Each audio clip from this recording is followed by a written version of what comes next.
వారానికి ఒకసారి నీటిలో ఉప్పు కలిపి నేలను కడగాలి. ఈ పరిహారం అన్ని దోషాలను తొలగిస్తుంది. ఉత్తరాన ఉన్న ఖజానా లేదా అల్మరా తలుపును తెరవడం శుభప్రదం.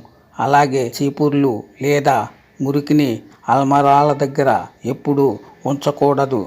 ఇంట్లో ఈశాన్య మూలలో గాజు సీసాలో ఉప్పు ఉంచడం వల్ల ఇంట్లో ఆనందం, ఐశ్వర్యం పెంచుతుంది. బాత్రూము ఉపయోగించిన తర్వాత బాత్రూమ్ తలుపును ఎప్పుడు తెరచి ఉంచవద్దు. వాస్తు ప్రకారం ఇది ఇంట్లో నెగిటివ్ని తెస్తుంది. మీరు పడుకునే ఇంటి మూలలో దేవుడి చిత్రపటాలను ఉంచవద్దు. అలాగే దేవుడి చిత్రపటాలను దక్షిణ దిశలో ఉంచవద్దు. ఇలా చేయడం అశుభం. ఇంట్లో గొడవలు, ఆర్థిక సంక్షోభం మొదలైన సమస్యలు వస్తాయి.